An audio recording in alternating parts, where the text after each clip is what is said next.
Today, we become legends. Hey, my name's Enter, welcome back to the channel, and we've got the 10.8 balance update to review here. Going to be a bunch of item changes, bunch of god changes, will impact the meta pretty substantially. I've had a quick read over them. Not really any specific changes, but just a quick glance over, and it seems like there's some pretty impactful changes here, so yeah, let's just jump right into it. I'll go over all the changes, give you my thoughts, how it's going to impact things, that kind of stuff. So, first up, we have a couple of things for Spartan Flag and Lono's Mask. Lono's Mask is just getting a similar treatment to a lot of the other power or prop requirement items that they've been getting since like 10.6, basically. You know, like Heart Seeker, Oleron passive, Tiamat passive, that kind of stuff. It is just being adjusted down slightly in the overall procs you need because there's less procs in the game now, essentially. Spartan Flag is getting a buff. They've increased the GP 5 from 6 to 8 and also now provides 10% attack speed to allies in the area. This makes sense. Spartan Flag, one of the worst items in the game. Definitely, absolutely the worst upgrade of War Flag. So it makes sense to buff it a little bit. To be honest, I would like to see the item just reworked and they introduce a different kind of passive effect for Spartan Flag to give War Flag a little bit more potential. Because this whole effect where like it creates an area and you have to make sure the fight stays in that area to get the benefits is just a little bit annoying and hard to use. But if you can make the fight happen in that area, you're now going to get 10% attack speed to your allies as well. So a little bit of a bonus there for Spartan Flag. A couple of changes to basic attack tank items. So while tank proc items have been quite a heavy topic, another archetype has been suffering silently. These changes should help basic attack warriors get a bit more of an edge, and the team will continue monitoring their performance. So yeah, basic attack warriors, they've been bad for quite a long time. Basically since the start of the season, we've not seen like any real presence from auto attack warriors like whatsoever. And so they're buffing basically the two main auto-attack warrior items here. Berserker Shield going down by 100 gold and increasing the health threshold to trigger the Berserk effect for the damage mitigation and attack speed. And also Shogun's Kasaris getting 50 more health and 5 more magical protection. So, will this make auto-attack soul laners meta? I don't think so. Auto-attack soul laners simply don't abuse the strong proc items as well as ability-based soul laners do right now. Gladiator Shield is still a better item than this, but this will be nice. I think the Berserker Shield buff is pretty substantial. Cost decreases is very important in solo because solo's all about item power spikes, and if the enemy is getting like, for example, before the changes, I think Glad Shield was 2150 and this was 2400, so if you're a Bologna going into an Arthur, he's going to get his Glad Shield online a little bit faster than you, and that kind of allows him to pressure and stuff like that. Solo's a lot about those kind of item spikes on when you buy your items, and so reducing the cost of Zerk Shield, I believe Glad Shield and Zerk Shield are now the same cost at 2300, so that kind of removes that whole idea of like, they're going to spike before you, so I think this Berserker Shield buff is pretty huge. The Shogun's buff is whatever, it will help, but usually, like, unless you're in a magical matchup, which is quite rare, this isn't something you're rushing in the lane. But it will just make you a little bit more tanky in the late game with a little bit of extra health and prots. But yeah, these two changes, these are core auto-attack soul laner items, and there's also been some nerfs recently to proc items. You know, they've nerfed Pribwin, they've nerfed Glad Shield and stuff like that, so Archdruid's Fury as well, even though Archdruids can be used by both classes of warriors, absolutely. But yeah, maybe we'll see a little bit more of a resurgence of auto-attack soul laners into the meta. Underutilized healing items. So the Season of Hope has brought in several new items, but a few of these needed a little adjustment to feel more in line and less of a detriment in healer-adjacent builds. These two items, who has ever built these ever, except for on their launch to try and make some kind of funny meme build with them? Absolutely no one. So Rejuvenating Heart is going from the increased healing dealt per stack from 6 to 10%, and decreasing the max stacks from 8 to 5. So that is going from 48% to 50%, so negligible overall in terms of the total amount that you're getting, but you're getting it significantly faster. This is now only 5 stacks instead of 8. The problem is, like, this is just kind of Rod of Asclepius 2.0 with more steps, and I don't think it's a very good item design overall. I'd rather they reworked it into something different, but it's just way too samey to Rod of Asclepius. It's just, I'm going to boost my healing, and it's like, we already had that item in the game. I don't really know why this was needed, to be honest, but it's getting some buffs, so maybe we'll see it a little bit more. And also, Segmentscepter, 100 gold cost reduction, decreased the buff duration from 6 seconds to 5 seconds, but increased the cooldown benefit, doubling it from 0.5 to 1 second. This could be huge, though, because Segmentscepter wasn't complete and utter garbage. It just wasn't very good. And this is a really huge buff, dude.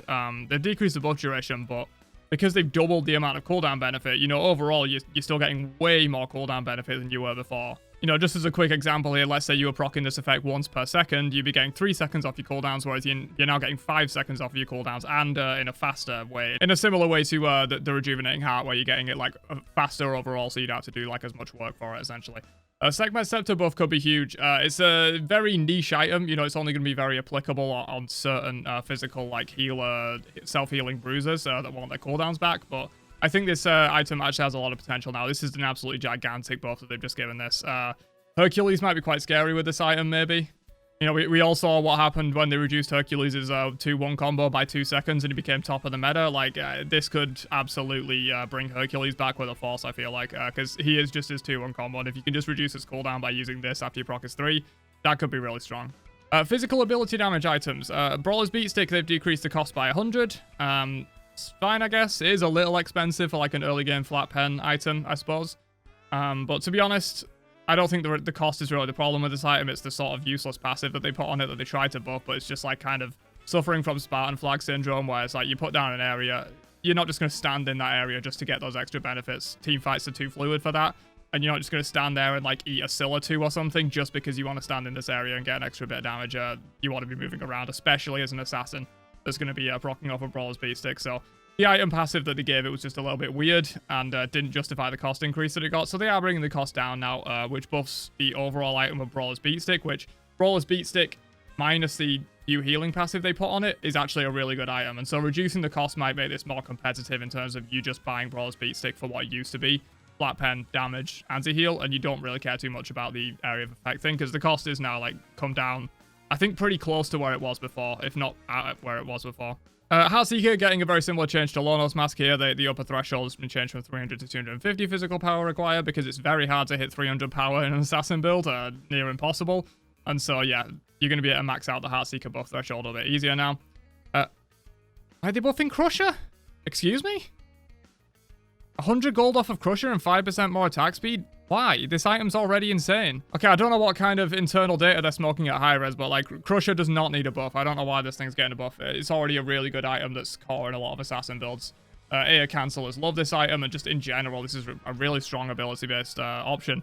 I was seeing this more than Heartseeker recently. You know, with this change, that might change because Heartseeker does a lot, but with the power like threshold down, it might be more competitive. But I was seeing Crusher bought over Heartseeker a lot lately, and like this is just kind of. This is probably in like 80% of your ability-based assassin builds. I have no idea why they're buffing this item, to be honest. Okay, they're looking at actual mage items now. Last patch, we saw that they were just like, you know what, we're not going to dip our toes in the water of trying to buff individual mage items that like got hit by the power nerf super hard. We're just going to blanket give all the mages power. And then it resulted in Freya being fucking ridiculous and everyone realizing she's ridiculous and stomping my ranked games, which I'm sad about. But yeah, now they're going to like actually try and tackle the individual items that got nerfed by the power reductions quite substantially. Bancross and Thoth I'm already seeing here, 2 of the hardest hit ones, if not the hardest. So they say mages as a whole continue to be an explosive topic, and while we have seen a healthy change from the recent class bonus magical power scaling buff, there are a few targeted items we thought could use a little more oomph. That's the scientific term. Okay. So yeah, Bancross Talon got absolutely slammed in 10.3, reducing its lifesteal, and then it got absolutely slammed in 10.6, reducing its power. The only thing this item offers is high power and high lifesteal. Both of those things got destroyed. The item was garbage. Increasing the magical power by 80, not really going to change much. They haven't said they've changed the passive here, so I assume that's just the base magical power. The passive will probably still only provide 70, which is a bit weird, a bit of weird asymmetry there. I feel like they should have also buffed the passive up. You know, even if you want to just do it to 75 on both the base and the passive just to keep it symmetrical rather than doing 80 on the base item, but the passive still gives 70. Don't really make sense to me, but it's also possible they've just not noted it here and the passive is going to be giving 80 as well.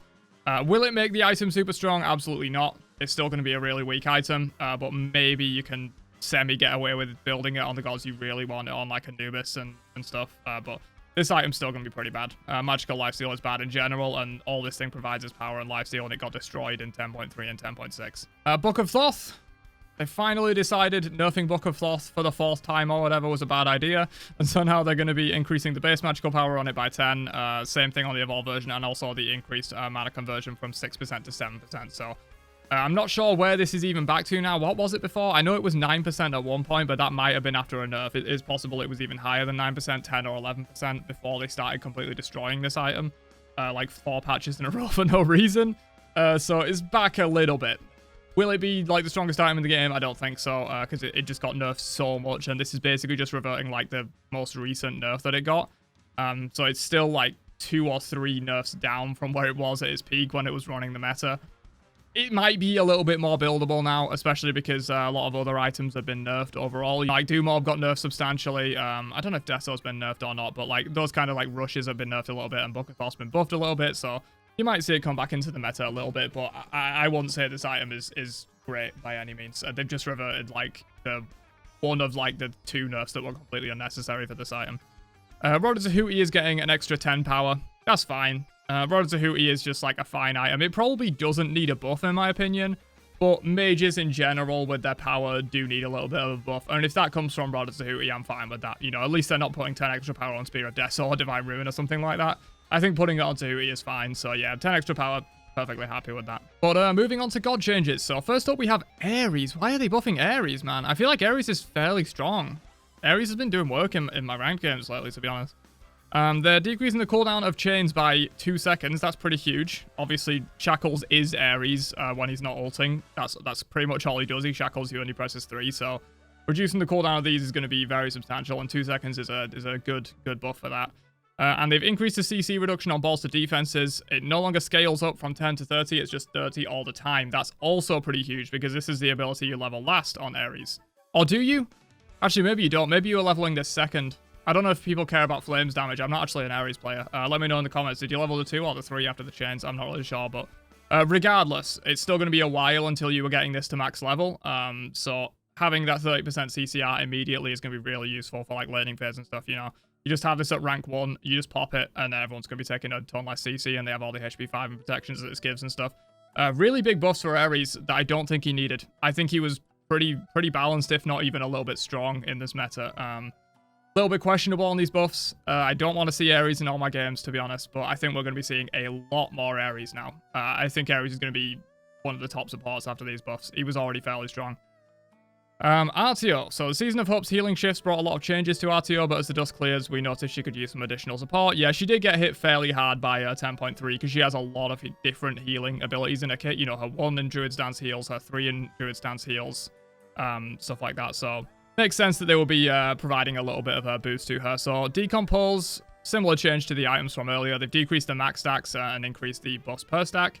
So it's gone from 12% to 12%, so no change there, but you're just going to be getting the Decompose stacks substantially faster, which is very useful for her in laning phase and in team fights. Energy Surge. Okay, Energy Surge is getting 10 damage at all ranks, and Morprey is getting 5 damage at all ranks. So not really that big for these changes, that's just like whatever. But the Decompose changes is really nice for her. That can help her like stack that up to max stacks. Mainly in team fights, because when you're brawling in lane, you know, you're often fighting constantly in the solo lane. This is coming at it from a perspective of RTO solo, because RTO support is a thing, but she's way more common in solo. But in the solo lane laning phase, you're often fairly easy to just get this stacked up 6 times and keep it there.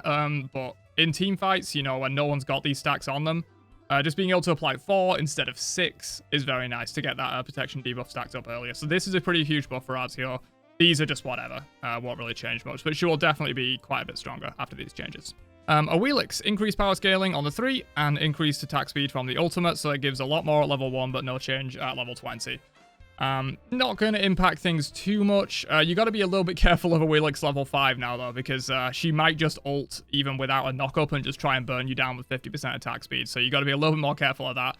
Also means Feather Step comes out faster, because you can get those 2 autos a lot faster and Feather Step you. So yeah, be careful if a Wheelock's is level 5 now. It's going to be very scary with 50% attack speed, but won't really change all too much for her, I don't think. Especially, you know, because once you get to late game, this is really, like, not impacting things too much. It's mainly that level 5, like, old style of situation. Chat getting buffs. Interesting. I wouldn't say he needs them. Increased protections per stack on the Torrent.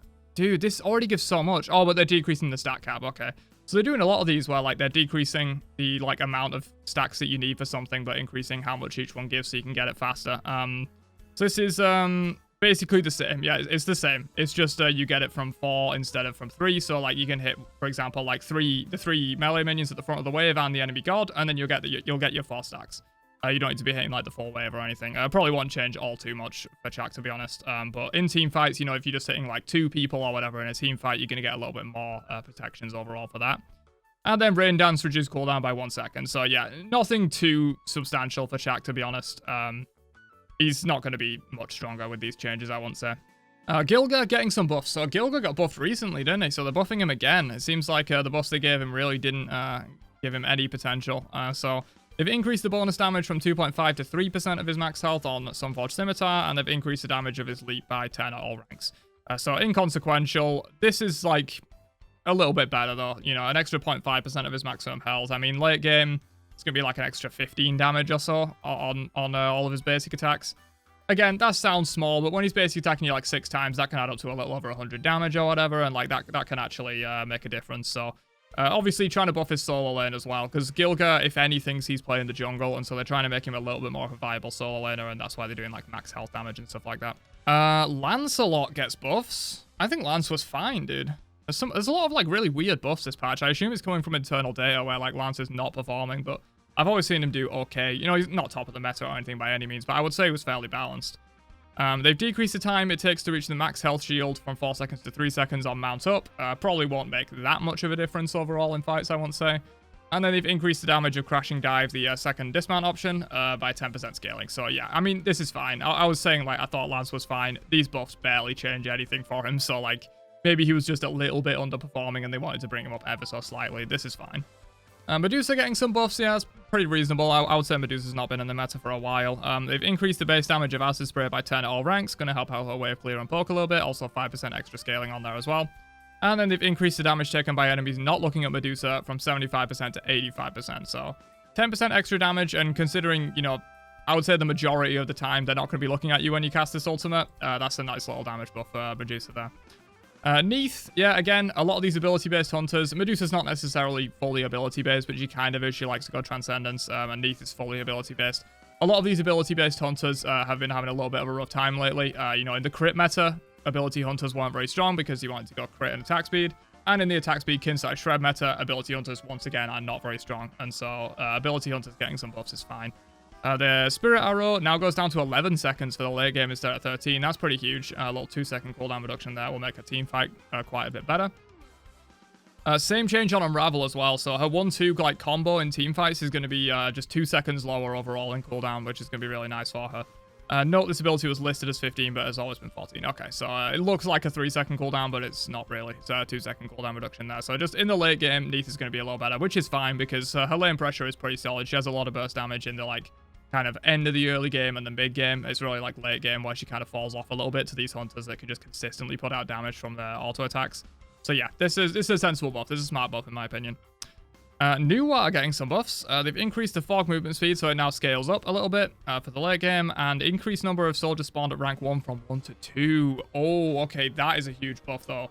That is a huge buff. Yeah, you get extra damage on the 3 when you explode them based on how many clay soldiers you exploded, and so this is going to be pretty huge because I assume you rank this ability second on Nuar. Again, I'm not a Nuar main, but I assume you rank the 3, and then you rank the 2, and then you rank the 1. That will be, I assume, how you do it, and so for a good while in the early game, you're not going to have extra points in the clay soldiers. Maybe Nuar mains were ranking this up until you got 2 soldiers. I don't actually know, but yeah, it's going to be just really nice that you can just leave it at rank 1 now and you'll get 2 soldiers that you can explode. It's going to like increase their burst damage, increase the consistency of a combo when the clay soldiers dash in and you can stun. You don't only have 1 of them now, you can have 2. So yeah, really big buff there. And then the Mysterious Fog is just nice for her as well. Juan getting some buffs. They have decreased the time to gain stacks of Dow from 8 seconds to 6 seconds, and stacks gained from hitting an enemy god outside of combat have been increased from 1 to 2. So just a little bit more of a Dow gain for him there, which is an integral part of his kit, so it's just going to buff him like overall. Celestial Flight, they have decreased the cooldown from 20 seconds at all ranks down to 18. Okay. And finally, boys, they finally listened to us. The Raven Shield has gone down to 7%. In my personal opinion, it should go down to 6. I know that's lower than where it started before they buffed it, but I do feel like Raven has been such a problem. And he was being a little bit underutilized before, and when they made that buff, he just became insane. I would have liked to seen it gone down to 6. I just want Raven out of the solo lane meta at this point. I don't want him being the strongest god anymore. And he might not be now that they've made these changes, but like they've reduced the shield down to 7%, which should have been the change originally. Instead of going from 9 to 8, it should just straight up gone down to 9 to 7, and then maybe in this patch, if you were still a problem, go from 7 to 6. That would have been what I would have done. And they've increased the damage on Prana Onslaught. It's now going up to 310.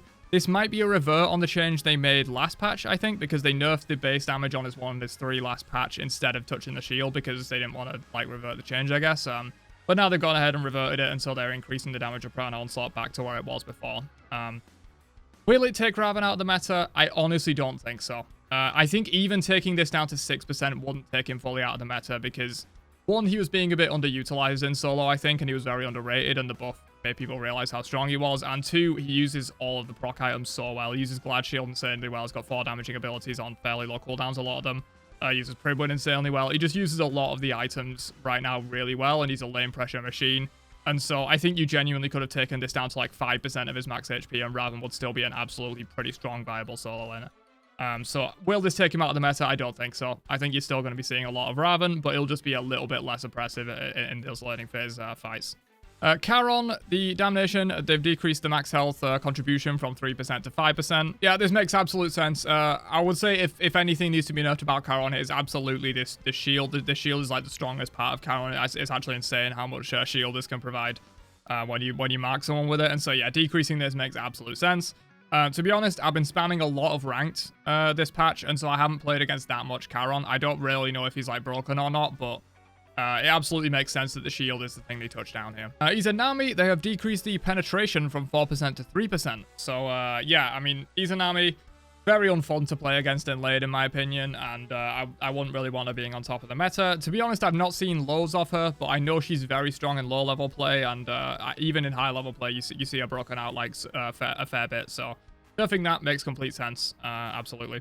Mercury, they have decreased his dash damage, so instead of doing 80%, it's now doing 64%. Interesting. Mercury is strong. Would he have been one of my top priority candidate junglers to nerf? I don't think so. Like, I would absolutely be nerfing Thor, Susano, Raven, but obviously Raven's already been touched, before I would nerf Mercury, in my opinion. And also, this is a bit of a weird way to do it. I mean, 80% scaling on the dash is quite high, I guess, but I feel like there would have been better ways to nerf Mercury than nerfing the scaling on his dash. This is a little bit of a strange change to me. Wukong nerfs, very good. Decrease the physical power gain from his passive from 2 to 1.5. You know, obviously, free power solo laners have been strong for a long time since they reduced all the power in the game. And so, yeah, this makes complete sense. Susano, so they are nerfing Susano, that's good. They are decreasing the physical power scaling on Wind Siphon by 5% and decreasing the physical power scaling of the max damage fire of this ability by 10% as well. So overall losing like 15% scaling on his general like combo rotation. Is it gonna make Susano trash? Absolutely not. His one still does like 1,000 damage with the AA cancels and like instantly basically. His 3 still gives a double AA cancel and does like 100% scaling. This is not really going to change anything. If you're a good Susano, you can still spam him. He's still going to absolutely hard carry games if you're good with him. This won't really change too much. It's just going to be doing a little bit less damage to you overall. And finally, Zhonghui, they have decreased the protections gain per stack from 1.5 to 1.2. I don't know about you guys, but I've not really been seeing that much Zhonghui. I know the buff that he got recently was like pretty impactful, and he's definitely strong, I would say, but to be honest, I've been seeing like no Zhonghui. I don't know if it's like more of like a thing that's in casuals, but like when I've been spamming ranks in high diamond, like I've really not seen any Zhonghui, to be honest. So this nerf, I don't know, maybe it makes a bit more sense based on the data, and maybe he's more popular in casuals and is winning a lot or something like that. So yeah, and these are just non-conquest changes, which I'm not too bothered about. So yeah, that's all the balance changes for 10.8. Overall, I would say it's a pretty good patch, to be honest. I would say it's a pretty good patch. There's a few changes that are, like, a little confusing to me. Also, no Thor nerfs. Why is there no Thor nerfs, man? Just nerf that guy already. Like, nerf the base damage on his hammer, nerf his ult damage.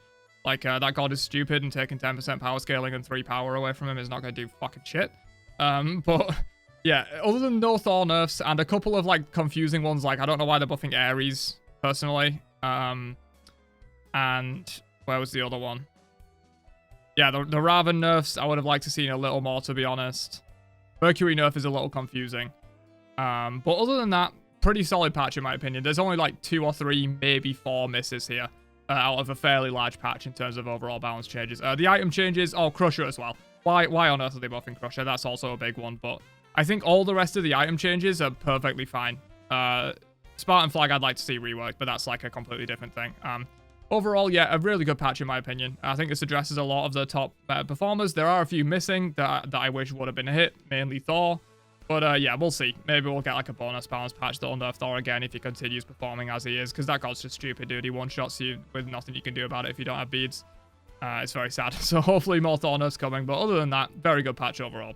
Let me know what you guys think about it down below. Let me know if there's any changes you think were a bit like weird, or if there's any changes you think absolutely needed to be made. But yeah, other than that, I will catch you guys in another one later on.